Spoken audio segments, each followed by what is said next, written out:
Hello बच्चों, मैं Sunita ma'am Historia के प्लेटफॉर्म पे आज क्लास 12 के ह्यूमैनिटीज़ के जो स्टूडेंट हैं उनको हिस्ट्री का जो है एक टॉपिक लेसन 6 चैप्टर 6 भक्ति सूफी ट्रेडिशन से एक सोर्स का क्वेश्चन पढ़ाने जा रही हूँ। और इस सोर्स का क्वेश्चन जो है बेटा, ये जो सोर्स का क्वेश्चन है, ये जो क्वेश्चन है ये मीराबाई के से रिलेटेड है। मीराबाई कौन है? Mirabai was a famous woman poet of bhakti tradition. मतलब मीराबाई जो है भक्ति ट्रेडिशन की सबसे फेमस वुमेन पोएट हैं। She compose many songs that were characterize by intense expression of emotion. मतलब उन्होंने बहुत सारे जो है सॉन्ग्स क्या के कंपोज किए हैं जिसमें उनकी भक्ति, कृष्ण के प्रति जो भक्ति है वो बहुत ही अच्छी तरह से हमें क्या है, हम उसके कृष्ण के प्रति उनकी जो भक्ति है उन्हें हम क्या करते हैं, फील कर सकते हैं। Mirabai songs inspire poor and low caste people in Gujarat and Rajasthan. Gujarat और राजस्थान के जो पुअर और लो कास्ट के जो पीपल हैं, मीराबाई के सॉन्ग्स जो हैं उनको बहुत ही इंस्पायर करते हैं। तो यहाँ पर जो है आप देखेंगे कि मीराबाई का एक जो सॉन्ग है उसका एक अंश जो है, यह मीराबाई को समर्पित एक गीत का अंश है जिसे हम पढ़ने जा रहे हैं। और उसका जो नाम है उसका नाम है लव फॉर द लॉर्ड। मतलब लव फॉर द लॉर्ड मतलब लॉर्ड मतलब भगवान होता है, तो भगवान के प्रति उनका जो प्यार है वो उसको बता रही हैं। इसमें ये क्या कह रही हैं, देखिए, this is part of song attributed to Mirabai. कि ये जो सॉन्ग है, ये जो गीत आप देख रहे हैं, यह मीराबाई को समर्पित एक गीत का अंश है। ठीक है, इसमें वो क्या कह रही हैं, I will build a funeral pyre of sandalwood and aloe. कि फ्यूनरल पायर मतलब क्या होता है बताइए? फ्यूनरल पायर का मतलब होता है चिता। ठीक है, चिता। सैंडलवुड का मतलब क्या होता है? सैंडलवुड का मतलब होता है चंदन। और एलोई का मतलब होता है एलोवेरा। तो वो कह रही हैं कि I will build a funeral pyre of sandalwood and aloe. कि मैंने अपनी चिता जो है सैंडलवुड और यानी कि चंदन और एलोई से मैंने अपनी चिता को सजाया है। And light it by my on hand, मतलब मैंने उसको अपने ही हाथों से क्या किया, जलाया है।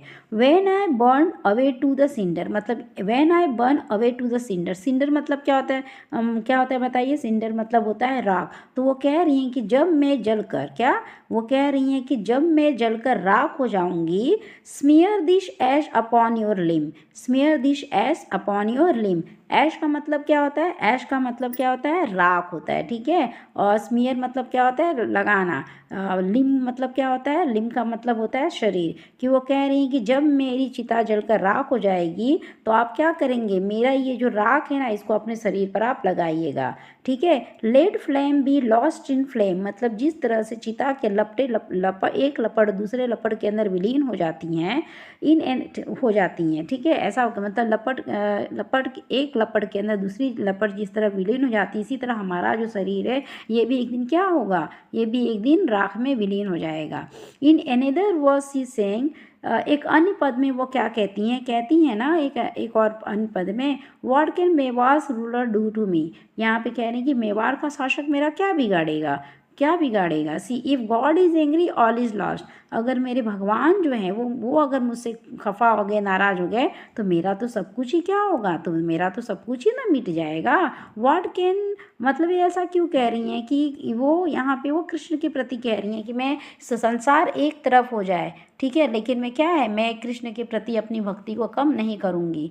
ठीक है, अब देखिए, if God is angry all is lost. अगर गॉड एंग्री हो जाएंगे तो मेरा तो सब कुछ चला जाएगा। But what can the Rana do, लेकिन अगर राणा नाराज़ हो जाएंगे इससे तो मेरा राणा मेरा कुछ भी नहीं बिगाड़ पाएंगे। तो यहाँ पे देखिए, जैसा कि आप सभी लोग जानते हैं कि जो मीराबाई थी, उनका जो कृष्ण के प्रति बहुत ज़्यादा ही भक्ति के प्रति वो समर्पित थी, वो कृष्ण प्रेम की दीवानी थी। ठीक है, तो बचपन से ही उन्हें जो है कृष्ण के प्रति प्रेम हो गया था। उनका एक किस्सा भी आपने सुना होगा कि एक बार वो किसी शादी में गई थी, तो दूल्हा दुल्हन को देखकर उन्होंने पूछा था कि मेरा दूल्हा कहाँ है। तो उनकी माँ ने क्या किया था, उन्हें कृष्ण की मूर्ति, उनके हंसते हुए कृष्ण की मूर्ति उनके हाथ में पकड़ा दी और उनको कहा कि यही तुम्हारा दूल्हा है। बस वो जो छोटी बच्ची थी, उनके बाल मन पे इतना असर पड़ा कि उन्होंने क्या किया, उनको लगा कि अब यही मेरे सब कुछ हैं। वो कृष्ण को ही अपना सब कुछ मान बैठी थी। तो ये तो आप मीराबाई के बारे में जानते हैं। तो ये जो वर्सेस आपने पढ़ा, ये जो केस हिस्ट्री का आपने पढ़ा, इससे रिलेटेड किस तरह के क्वेश्चन जो हैं एग्जाम में पूछे जाते हैं। ये जो क्वेश्चन आप देख रहे हैं ये sample CBSE sample question paper 2022 और 23 में आया है। इसमें किस तरह के क्वेश्चन पूछेंगे, देखिए पहला जो क्वेश्चन आप देख रहे हैं, पहला क्वेश्चन है examine the reason of calling Mirabai as an ascetic, कि यहाँ पे मीराबाई को एसेस्टिक क्यों कहा गया है, कि सन्यासिनी क्यों कहा गया है। The reason of calling Mirabai as an ascetic, because कि मीराबाई को इसलिए एसेस्टिक कहा जाता है क्योंकि she lived a life of asceticism, कि इस तरह का उन्होंने क्या किया, एसेस्टिसिज्म एक सन्यासिनी का जीवन उन्होंने क्या है, उन्होंने जिया है। Show absolute devotion to Krishna all her life, मतलब मीराबाई ने अपने पूरा जो जीवन है उन्होंने कृष्ण भक्ति को ही समर्पित किया था। उनके लिए सब कुछ कौन थे, उनके लिए सब कुछ जो थे कृष्ण थे। दूसरा क्वेश्चन आप देखेंगे, दूसरा क्वेश्चन है analyse the Mirabai relation with Mewar, कि मीराबाई का मेवाड़ से क्या रिलेशन था। तो ऐसा तो आप जानते ही हैं, आपने किताब में पढ़ा ही होगा कि मेवाड़ के जो राजकुमार थे उससे उनकी शादी हुई थी, लेकिन वो शादी उनकी क्या हुई, सक्सेसफुल नहीं हुई। वो कृष्ण प्रेम के प्रति इतनी दीवानी थी कि वो शादी ब्याह जैसे बंधनों को भी नहीं मानती थी, वो ब्याहता थी, ठीक है, लेकिन तब भी वो कैसा वस्त्र धारण, उनके पति जो है की मृत्यु होने के बाद भी वो अपना गेरुआ वस्त्र धारण करती थी, और यहाँ तक कि उनके घर वालों ने उन्हें जहर भी देने की कोशिश की थी। तो यहाँ पे उसी से रिलेटेड आपने जो किताब में पढ़ा उसी से रिलेटेड क्वेश्चन आया है, analyse Mirabai relation with Mewar, कि मेवाड़ से मीराबाई का जो संबंध है कृष्ण भक्ति से सभी जानते हैं, लेकिन मीराबाई का मेवाड़ से क्या संबंध है। तो Mirabai was married to crown princes of Mewar, but after few year Rana of Mewar died, कि उनकी मेवाड़ के जो राजकुमार थे उनसे उनकी क्या हुई थी, शादी हुई थी, लेकिन कुछ ही समय बाद क्या हुई, उनकी मृत्यु हो जाती है। तो वो ऐसे वहाँ पे है ना कि मृत्यु होने के बाद सफ़ेद साड़ी पहनी जाती है, लेकिन अपने पति की मृत्यु होने के बावजूद भी उन्होंने सफ़ेद साड़ी न पहनकर गेरुए ऑरेंज कलर की साड़ी पहनी थी। तो ये तो मैं ऐसे ही एक्स्ट्रा बता रही हूँ। अब देखिए हाउ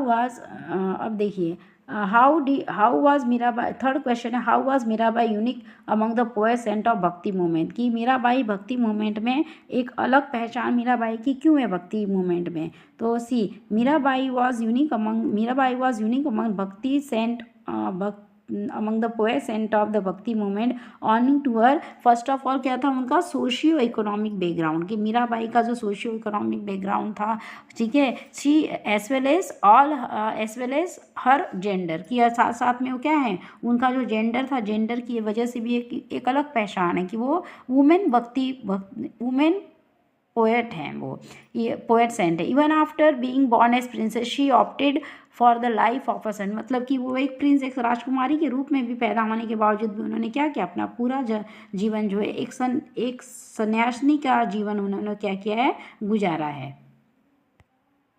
तो मैं आशा करती हूँ, आई होप कि आपको ये जो पूरा सोर्स है, ये जो पूरा सोर्स आपको अच्छे से समझ में आया होगा। तो अगर आप इस तरह के इसी तरह के और भी सोर्स लेकर मैं हिस्टोरिया के प्लेटफॉर्म पर आती रहूँगी। अगर आपको ये अच्छा लगा तो प्लीज़ मेरे चैनल को लाइक, कमेंट और शेयर कीजिए।